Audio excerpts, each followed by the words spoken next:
Hello my dear friends. तो इस video में हम लोग रिफ्रैक्शन यानी कि अपवर्तन के कॉन्सेप्ट को समझेंगे।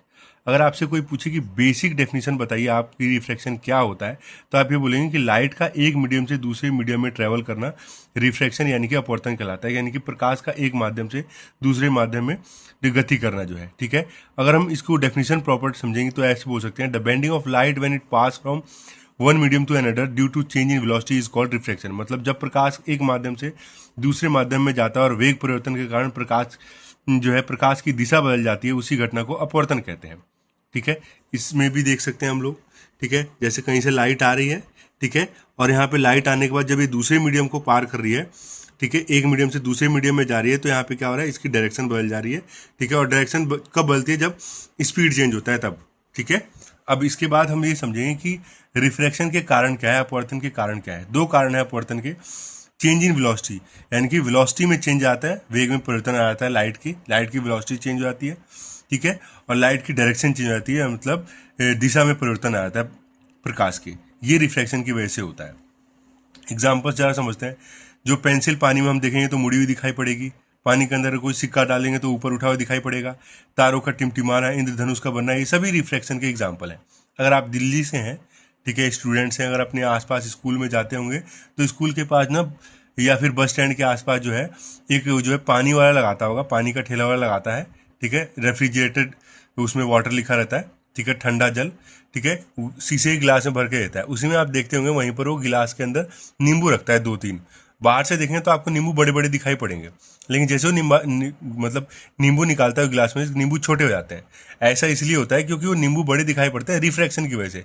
नींबू से आने वाली लाइट हमारी आंखों में जब पड़ता है तो मुड़ के पड़ता है, इस वजह से वो बड़ा दिखाई पड़ता है। ठीक है, पानी के अंदर आप मछली को तैरते हुए देखेंगे तो मछली पानी के अंदर बड़ी दिखाई पड़ती है, असल में उसका साइज थोड़ा उससे छोटा होता है। ये सारा रिफ्रैक्शन की वजह से होता है। इंपॉर्टेंट टॉपिक ये है रिफ्रैक्शन के लॉ क्या होते हैं, अपवर्तन के नियम। ठीक है, यहाँ से समझते हैं। ठीक है, ये एक इंसिडेंट रे है तो इसको बोल सकते हैं इंसिडेंट रे। ये रे यहाँ पे आने के बाद रिफ्रैक्ट हुई है तो इसको बोलते हैं रिफ्रैक्टेड रे।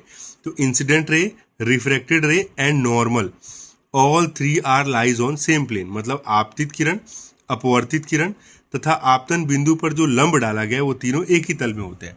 वही चीज मैंने यहाँ पर लिखा हुआ है। ठीक है, मेन जो है इसका दूसरा जो है लॉ है वो सबसे इंपॉर्टेंट है, स्नेल का नियम, स्नेल्स लॉ।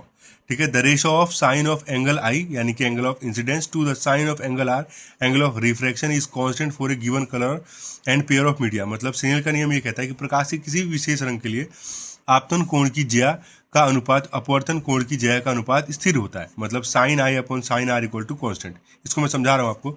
साइन जो है एक ट्रिग्नोमेट्रिक कॉन्स्टेंट है, त्रिकोणमितीय अनुपात होगा, अनुपात होता है, अनुपात स्थिरांक होता है। जो आप जो है मैथ्स में जो है ट्रिग्नोमेट्री का कॉन्सेप्ट जब पढ़ेंगे, एक चैप्टर है त्रिकोणमिति का, वो पढ़ेंगे तो आपको अच्छे से क्लियर हो जाएगा। साइन के बारे में, कॉस के बारे में, उसमें टैन, कॉसेक, सेक, ये सब पढ़ने को मिलता है आपको। ठीक है, अब इस कॉन्सेप्ट को जरा समझते हैं। देखिए, ये बोल रहा है कि अगर मान लीजिए लाइट यहाँ से आ रही है और यहाँ से होकर गुजर रही है, तो इसका जो रेशो है साइन आई अपॉन में साइन आर, साइन आर इस वाले का, जो पहली सिचुएशन में मान लीजिए इसका 1/2 आ रहा है।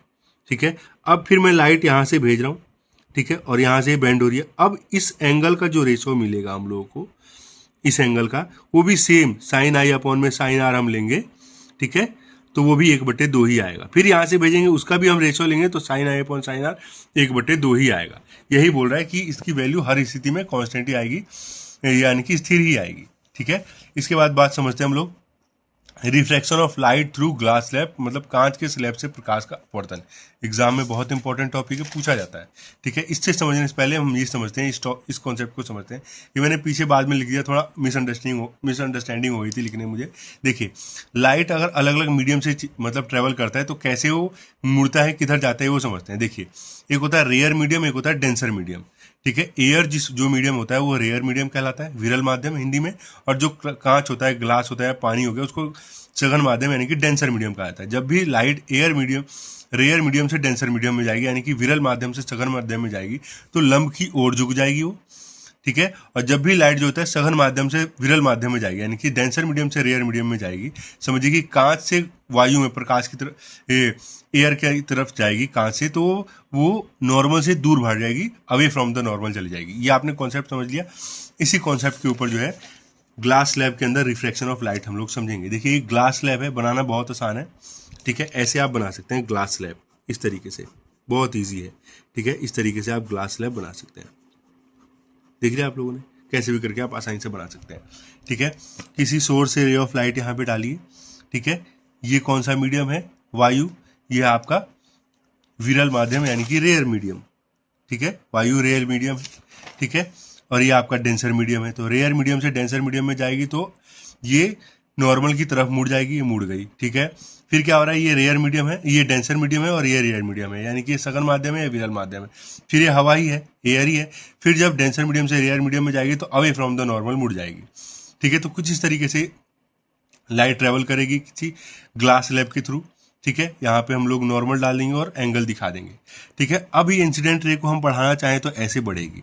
ठीक है, तो यहाँ पे क्वेश्चन पूछा जाता है, अब इस जो आने वाली लाइट है इसको इंसिडेंट रे कहा जाता है।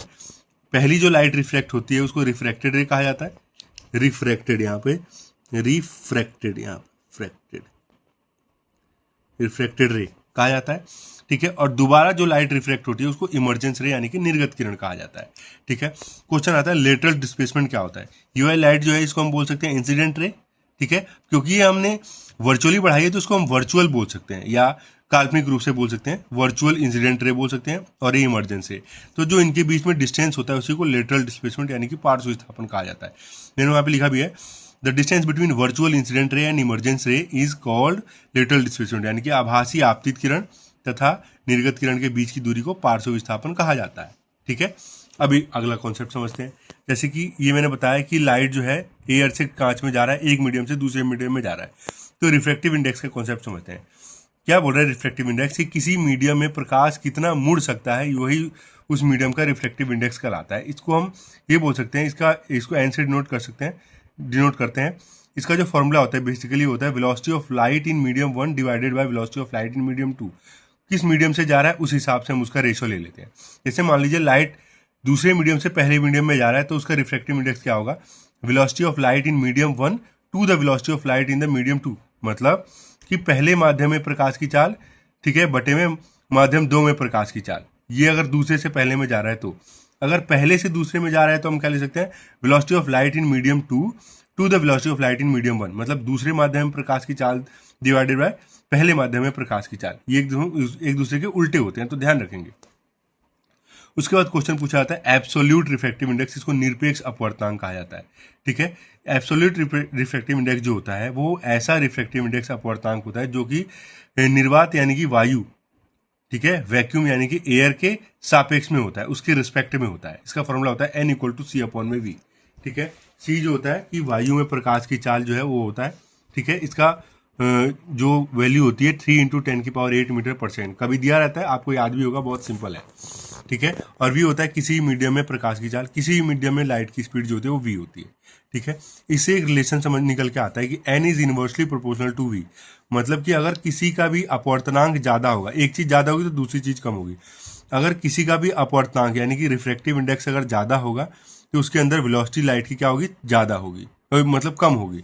अगर ये ज़्यादा होगा तो ये कम होगा।